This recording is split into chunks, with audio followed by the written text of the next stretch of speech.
Nice launch trajectory countdown. Pad is clear. 10, 9, 8. Launch auto sequence has started. 6, 5, 4, 3, 2, 1. Go for launch.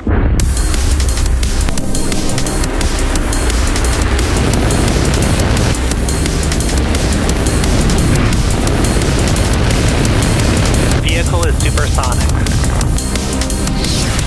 Stage separation confirmed. Dragon separation confirmed.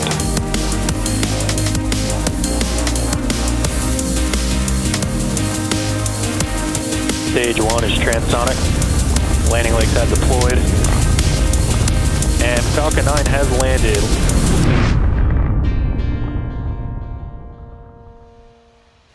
Good morning. Welcome to SpaceX's live coverage of our second Bandwagon rideshare mission. The Falcon 9 rocket you see on your screen is currently scheduled for liftoff at 3:34 a.m. Pacific Time from Space Launch Complex 4 East at Vandenberg Space Force Base in California. I'm Ronnie Foreman, a Senior Manager for Commercial Sales here at SpaceX, joining you from Hawthorne, California. All rocket launches are exciting. Believe me, this job absolutely never gets old. But this one in particular is special to me because I work very closely with the SpaceX rideshare program. I'm especially excited to watch these customers make their way to space tonight because I've been fortunate to work with many of them directly over the past several years. There are 30 spacecraft aboard this mission for our customers: Korea ADD, Aeroscience and Technology, Exolaunch, HawkEye 360, Maverick Space Systems, Sidus Space, Tomorrow.io, True Anomaly, and Think Orbital. At the very top of the satellite stack sits our primary payload for this mission, the South Korean Defense Acquisition Program Administration. This is our third launch in support of the Korea 425 project. Our first launch was the Korea 425 mission in December of 2023.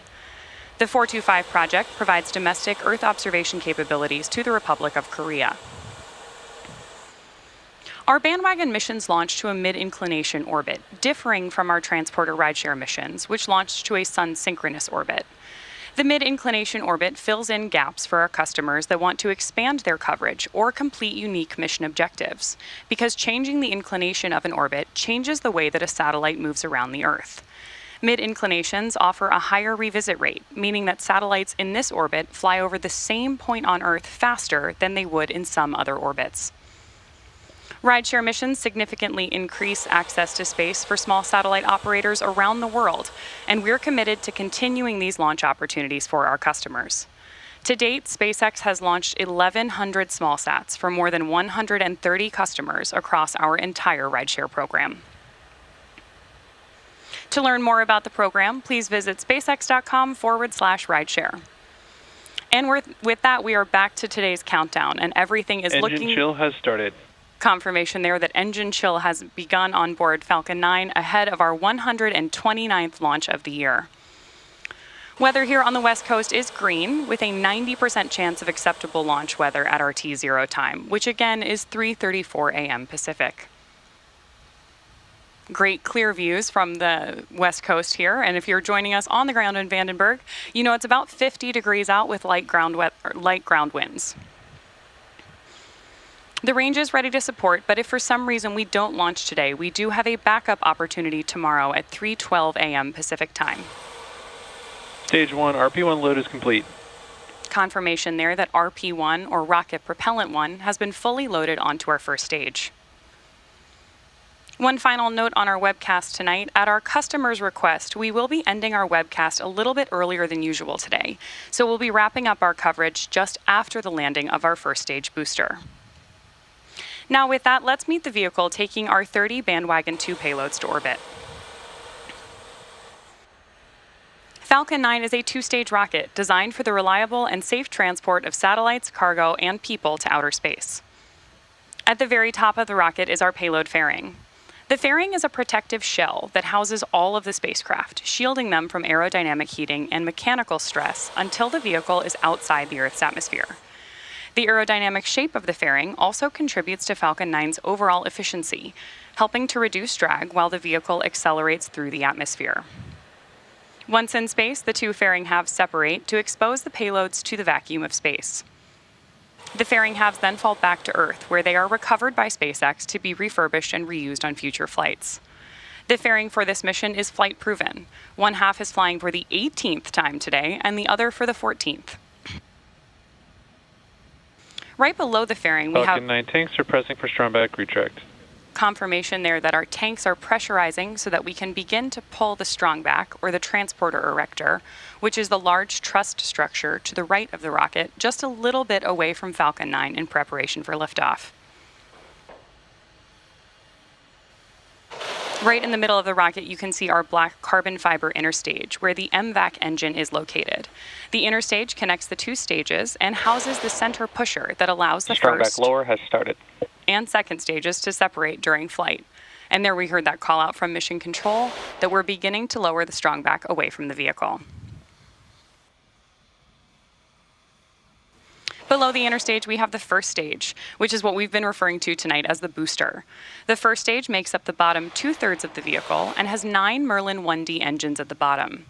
Those 9 Merlin engines do the bulk of the work to get the rocket off the ground and up to the thinner parts of the Earth's atmosphere, generating more than 1.7 million pounds of thrust. About 2.5 minutes into flight, the first stage will separate and make its way back to Earth, attempting a land landing at LZ-4, which is not too far from our launch pad. Great views on our screen there of that strong back retracting away from Falcon 9. And with T-minus 3 minutes and 36 seconds, all systems continue to be go for an on-time liftoff. At liftoff, the transporter erector is going to retract all the way away from the rocket to clear the way for Falcon 9's ascent.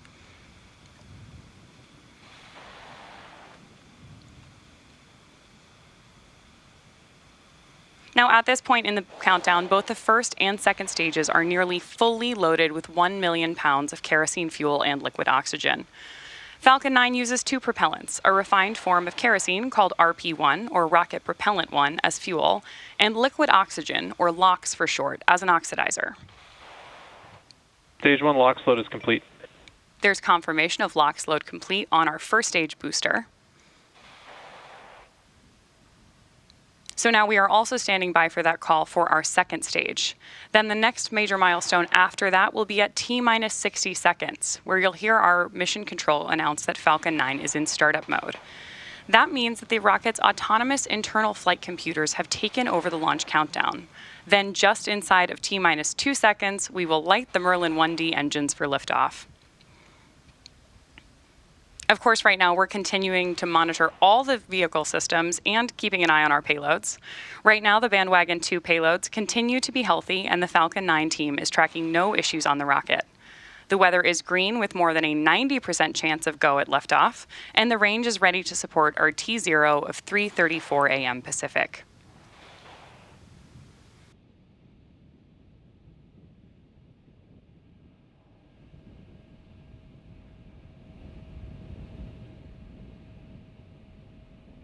We're standing by for these final call-outs, and our last... Stage 2 LOX load is complete. There's confirmation of LOX load complete on the vehicle. And with that, we are just a little bit more than 1.5 minutes away from launch.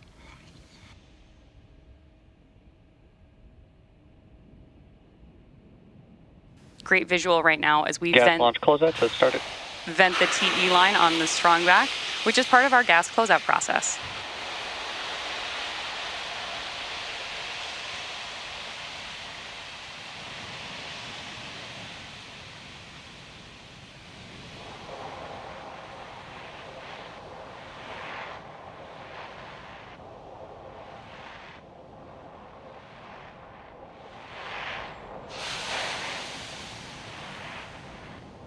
Falcon 9 is in startup. There's that confirmation of startup mode. And at this point, we are standing by for our final go for launch.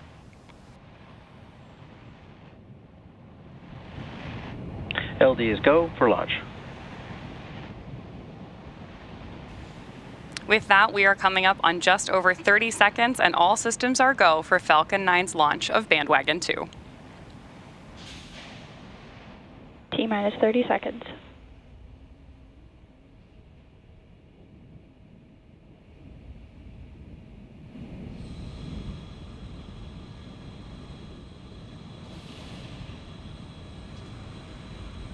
T minus 15 seconds.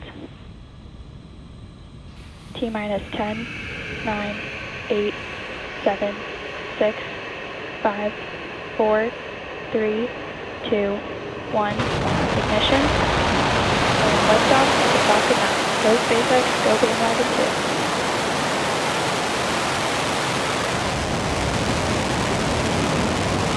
Vehicle pitching downrange.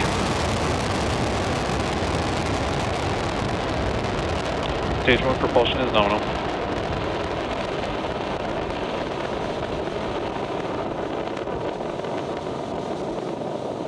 We've had good callouts from Mission Control that everything is looking good or nominal, as you're hearing from Mission Control. And these nighttime views, of course, mean that we are about about 40 seconds into the launch of our Bandwagon-2. Power and telemetry are nominal. Confirmation there that power and telemetry are both looking good. And we are currently throttling down the rocket to prepare for max Q, the point of maximum. Supersonic. With that call out, we know that Falcon 9 is moving faster than the speed of sound. And again, max Q is our next major milestone here.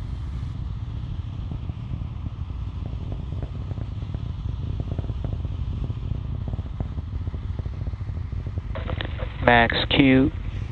That confirmation is important because max Q is the point of maximum aerodynamic stress on the vehicle. And with that, we now have several started.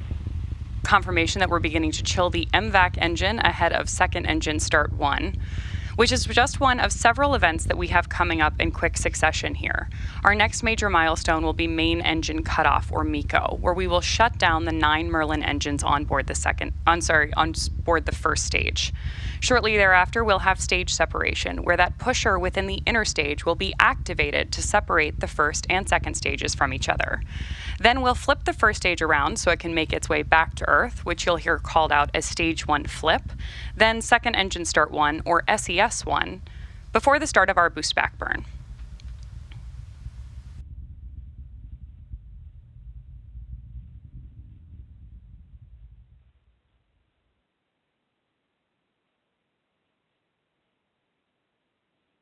Main engine cutoff. There's confirmation of Stage MECO separation confirmed. and stage separation, with great views on your screen right there. MVAC ignition. Stage 1 back startup. And there we had confirmation that we have lit our MVAC engine on board the second stage, and you've got great views on your screen right now of the boost back burn for our first stage booster.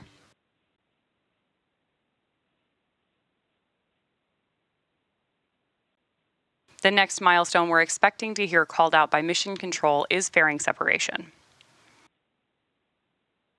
During fairing separation, those two fairing halves, which again are flight proven for today's mission, are going to be jettisoned away from one another before falling back to Earth. SpaceX will attempt to recover those fairing halves again tonight. Reusability is key to lowering the cost of access to space, which is critical to enable Fairing separation confirmed. future scientific research. And with that, we do have fairing separation confirmed. Stage back shutdown. And confirmation that our boost back burn has ended.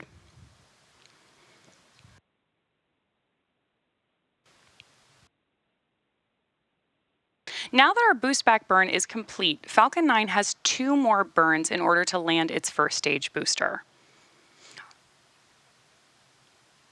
Our next major milestone is the entry burn on our first stage, which is scheduled to occur at about T plus 6 minutes and 32 seconds.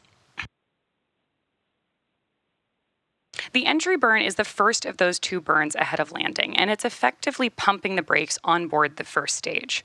We need to slow the rocket down before it hits the denser parts of the Earth's atmosphere. Without this burn, we'd be only using the atmospheric drag to slow down Falcon 9, which would add a lot of extra stress on the rocket.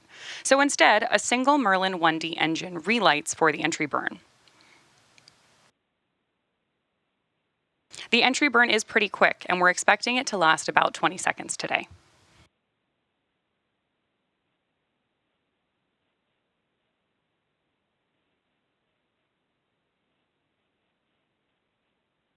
While it makes its way back to Earth, Falcon 9 is using 4 hypersonic grid fins, which are positioned near the top of the first stage to help steer as it heads back toward Landing Zone 4 at Vandenberg Space Force Base in California.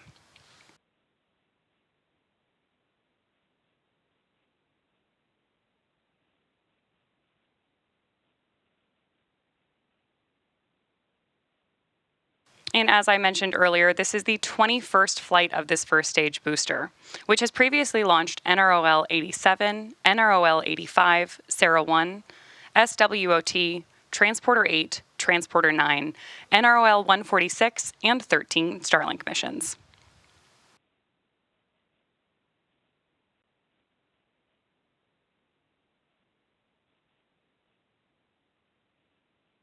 Right now, we are just about a minute away from that entry burn.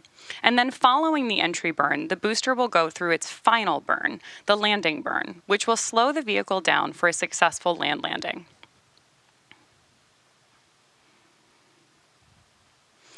Just in case you've never joined us for a land landing before, hopefully tonight you'll have a good view of our landing legs. That's what Falcon 9 uses to touch down either on the landing zone or the drone ship. Those 4 landing legs are made of carbon fiber with aluminum honeycomb and placed symmetrically around the base of the rocket. We should see them deployed just prior to landing.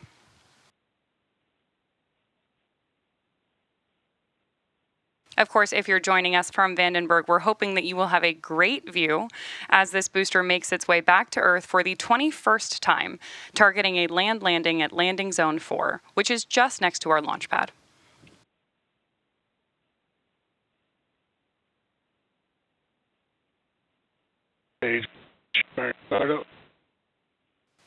There's confirmation that this burn has begun.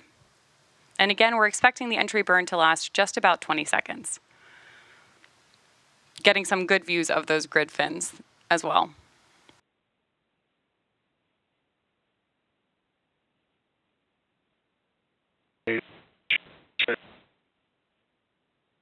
And confirmation of shutdown.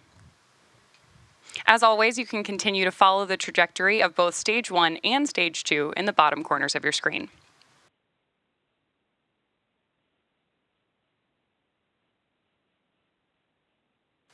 Some views of the California coast coming in behind those grid fins on your screen at the moment. Fun fact, today's launch is the first launch of winter here in the Northern Hemisphere, as the winter solstice was just about 2 hours ago at 1:21 a.m. Pacific time. Stage 1, FTS is saved. Confirmation there that we're safe. And that Falcon 9 is transonic. Stage 2 terminal guidance. You'll notice that Stage 1 landing burn. confirmation of our landing burn.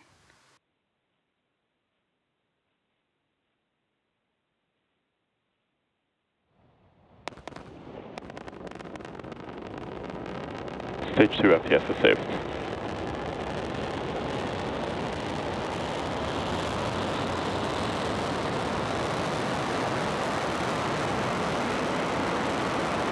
Landing leg deployed. Impact shutdown. We did get great views of those landing legs. Stage 1 landing confirmed. And have confirmation of Stage 1 landing confirmed.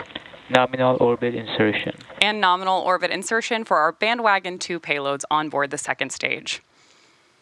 With that successful landing at Landing Zone 4, this booster has completed 21 flights, and SpaceX has now landed 386 orbital class rockets.